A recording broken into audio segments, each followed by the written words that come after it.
I don't know if y'all remember this video from back in April, but let's take a look at it now and then find out the repercussions this man is going through for simply telling the truth. Last Friday, I received a 7-page document that sort of told me that if I had an 86-year-old patient that had pneumonia but was never tested for COVID-19, but sometime after she came down with pneumonia, we learned that she had been exposed to her son who had no symptoms, but later on was identified with COVID-19, that it would be appropriate to diagnose on the death certificate COVID-19.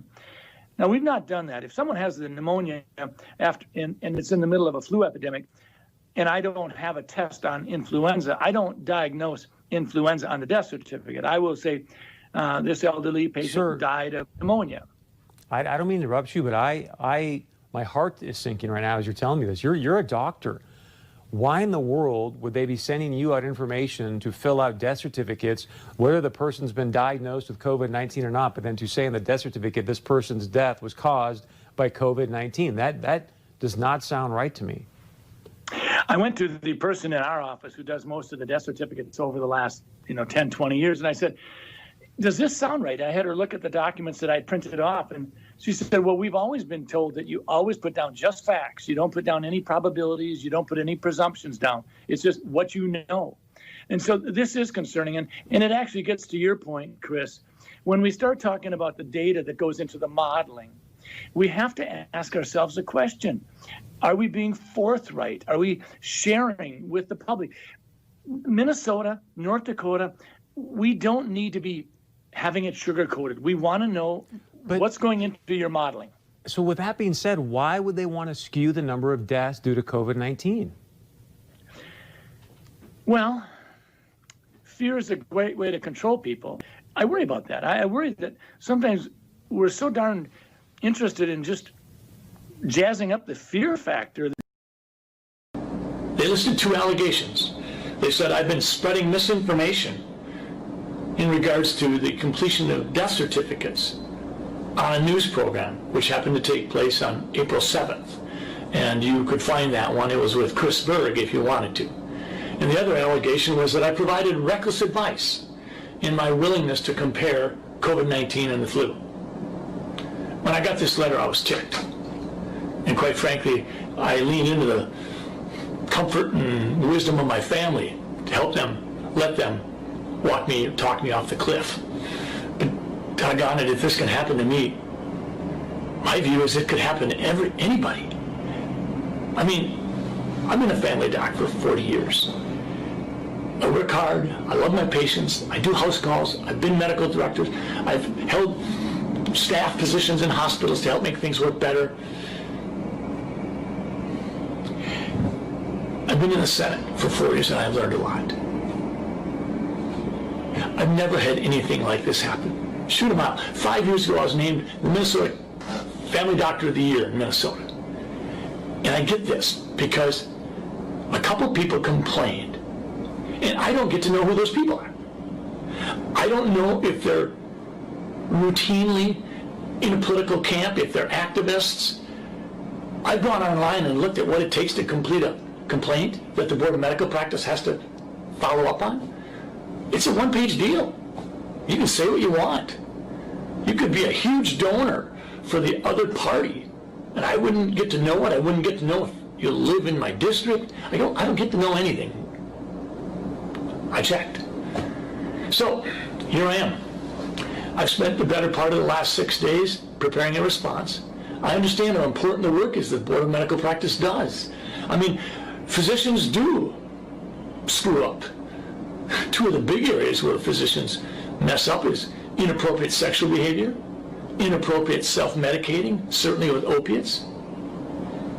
But this is an odd position for me to be in, and I am just stunned. But I should have seen it coming, because I saw the threats on social media. I've seen them for the last 2 or 3 months. I've seen them come from physicians.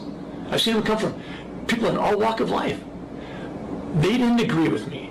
They didn't like it, that I was trying to provide some context for the flu, for COVID-19.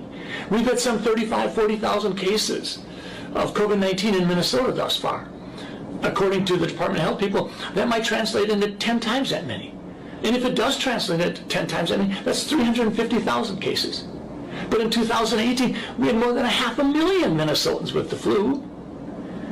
When I say that, am I recklessly giving you advice regarding COVID-19 and the flu? Dr. Anthony Fauci has come out and compared them all the time. Dr. Mike Osterholm has. In terms of the death certificates, on April 3rd, I got an email from the Department of Health that said very clearly that we should report COVID-19 on death certificates if it is assumed to have caused or contributed. Well, that's not how we do death certificates. The official ICD-10 coding for April 1st, 2020 through September 30th, 2020, during the time frame in question, says this: if the provider documents suspected, possible, probable, or inconclusive COVID-19, do not assign U07.1, which is COVID-19 disease. It says, assign a code explaining the reason for the encounter, such as fever, or cough, or shortness of breath. That's what the official instructions say. So I get this on April 3rd. I end up inadvertently, sort of accidentally, running it up the flagpole with Chris Bird on April 7th. And what happens? The Department of Health, a few days later, comes out with a clarification. And then a few weeks later, they come out with another clarification. And I appreciate it. Fact of the matter is, I'm proud of the Department of Health in Minnesota for saying we are not going to list non-confirmed cases as deaths in Minnesota. We are going to put an asterisk by them, and we'll follow up on those later. But that's not what Pennsylvania was doing. That's why they had to subtract 200 patients from their COVID-19 death count. Colorado did the same thing. New York went the other direction. New York said, we're having more deaths in a certain period than we normally have, so those deaths must be COVID-19. We just didn't pick them up. So never mind the testing. We're adding 3,700 to our total, and oh, well, that does increase our total by 50%. So I'm in a position where I have to explain that I wasn't spreading misinformation. And I'm not being reckless when I talk about COVID-19 and the influenza both being single-stranded RNA viruses that are respiratory in nature with similar symptoms and can be spread through particulate matter and aerosol transmission. I've got an 8-page document that I put together for the Board of Medical Practice, and let me be clear. They do important work, and I'm going to fully cooperate with them. I also have some 70 pages of attachments, and in the attachments, I've got the Pennsylvania Department of Health slashing their numbers by 201. I've got the Department of Health in Illinois, where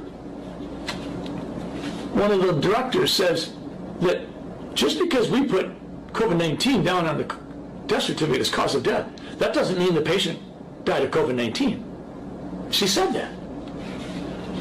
Dr. Fauci, when he talks about influenza, he was the lead article in this New England Journal article, and he said this: if one assumes that the number of asymptomatic or minimally symptomatic cases for COVID-19 is several times as high as the number of reported cases, the case fatality rate may be considerably less than 1%. This suggests that the overall clinical consequences of COVID-19 may ultimately be more akin to those of a severe seasonal influenza. That's Dr. Fauci. And, oh, by the way, one of the contributing authors was Dr. Robert Redfield, the head of the CDC. Dr. Osterholm is a well-regarded epidemiologist, and he was saying this in the middle of March. He said, the flu has become a pandemic more than once and has killed millions of people. It still exists today. Unfortunately, we now have on our hands something else, but it's caused by coronavirus, which is acting very much like influenza. Folks, do I feel targeted? Yeah, I do. Do I know who my accusers are? No, I don't get to know. Could I be disciplined by the Board of Medical Practice? Well, sure I can. There's 2 allegations they're investigating.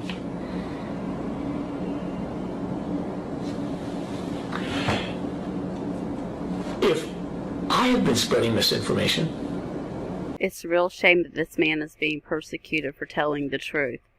The links are in the description box. This is all I have. I don't have any further information. You can do your own research to find out anything else you need to know on the plight of Senator Dr. Scott Jensen.